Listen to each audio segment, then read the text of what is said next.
Hello friend, welcome back to Toyota Maintenance YouTube channel. Being mechanic, working on the cars, sometimes we get frustrated with some designs which are making it difficult to fix something, or there might be some difficult spots to get to, or sometimes we think, oh, this is just waste of money the way something was designed. In general, mechanics hate designers, the engineers, because there are sometimes these moments when you are like, what they were thinking, right? That's nothing new. But general, working on different brands, I will consider Toyota one of the easiest, if not the easiest brand to work on. I work on many Hondas also, I work on Subarus, and in very past I work on anything, and I will say the Toyota definitely beats the other ones. So yes, sometimes we might be not happy or upset about one item, but everything is relative. If you consider what is happening with our brands, not just for mechanics, but also for the owners, you will realize Toyota is the best. It's golden and it's absolutely easygoing. Let me explain that. I was just looking in our recycling dumpster. Here it's the place of the inspiration. And it's not that bumper, that beautiful chunk of aluminum, and it's not this water pump which made me thinking and which will actually trigger this video. It's this water pump, which is the Ford product, Ford Motor Company. Do you see that? This is, guys, water pump driven by timing chain. Look at this. Let's go in the shop and talk about this. The Ford company in the past had pretty decent reputation, but I think they lost their mind recently, let's say last 10 years, and then started doing stuff which absolutely doesn't make sense.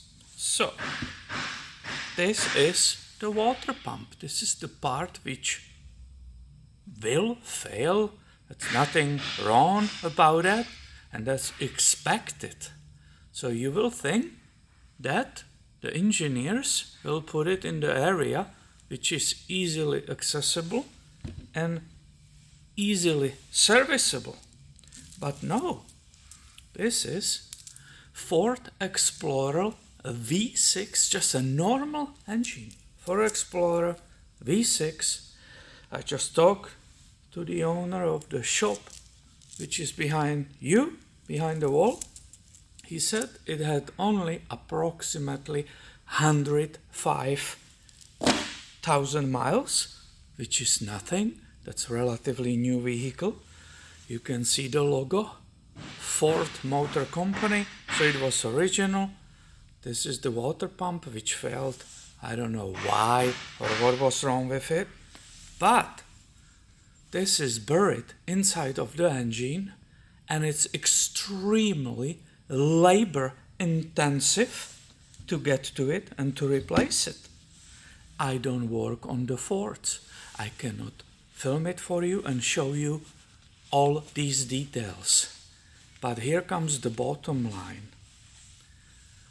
Approximately the cost to you as the owner, even if you don't care that it's difficult to work on it and that the mechanics will probably hate working on it, even if you don't care about that, the normal SUV standard Ford Explorer to replace this water pump will cost you whopping approximately $3,500. Can you believe that? This is insanity. This is not normal. This is insanity, and if I ever complained about Toyota to you, Well, reach out of that computer and slap me really hard, because Toyota, in comparison with this, it's absolutely genius and maintenance-free company. And just by the chance, I still didn't take apart that V6 from Toyota, so let's go and compare it.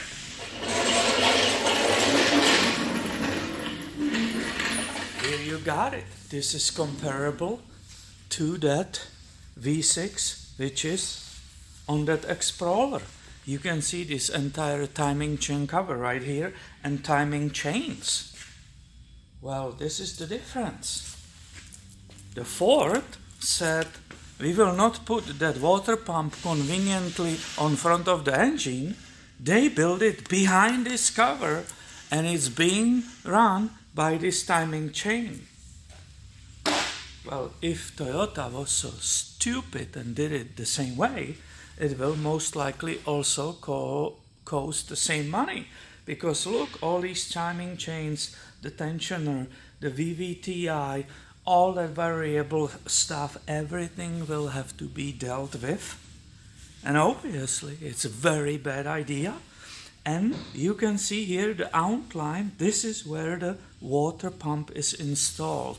So instead of $3,500, this repair with the parts and whatever, I will round it, is max $1,000. That's all what you will pay on this 1GR-FE 4-liter V6 engine, which is very comparable to this Ford Explorer V6 we were just talking about. So this is the Toyota water pump. You can see it's a larger part. Here is the Ford, it's a little bit smaller. This is Toyota. It has a logo on it, Aisin Toyota Japan. So that's that propeller. You can see the comparison, but the main difference is that this one, Toyota, it's outside of the engine, and this one is built inside, I like to say, in the heart of the engine. And that's the problem, which costs you this mega money, which of course you don't want as a user to pay. It's a bad design. And I think the Ford really lost their minds. It was not just the fact I saw this in the dumpster. I was also browsing internet today, and the Ford has another super big problem. It's a 1-liter 3-cylinder Eco Boost, or whatever they call it, that Eco engine. They lost their mind even more. I really don't know who they hire, but after all these experiences with maintenance-free systems, they said no, that's too simple and too normal. They designed that 3-cylinder 1-liter turbo engine, and they said, why to make it easy? And they put a rubber belt which is soaked in the engine oil, it's lubed by the oil, and which runs the engine oil pump.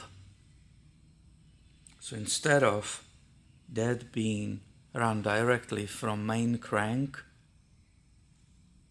or the pump to run it by the steel chain, which under normal circumstances cannot break,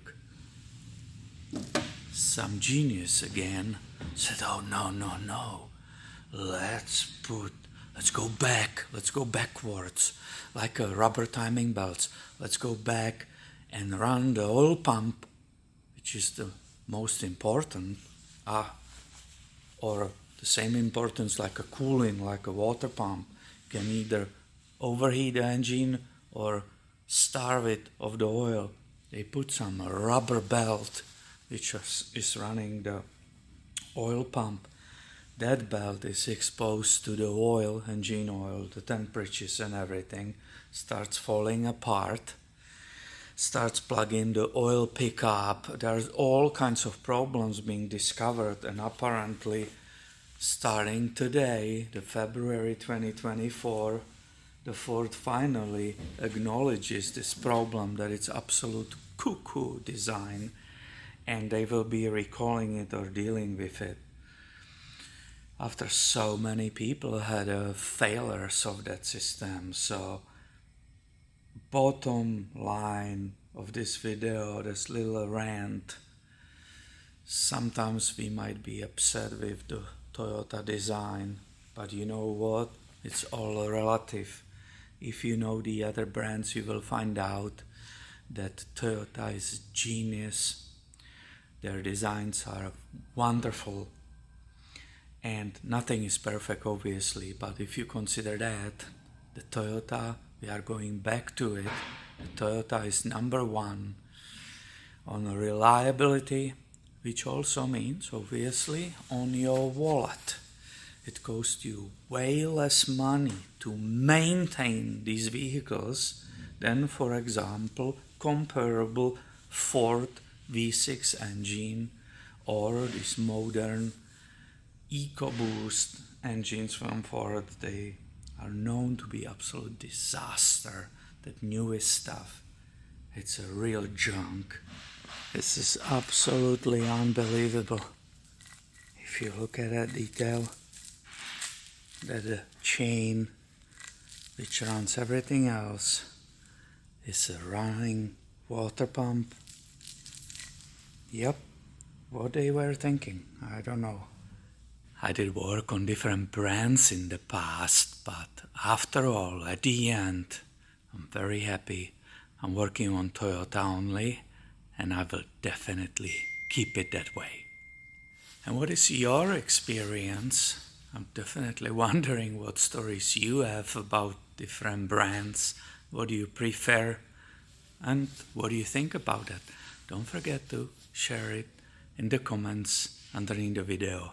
I hope you find this video interesting. If you like it, please give it a thumb up and stay tuned. I have way more coming your way soon. Thank you for watching and have a great day, my friend.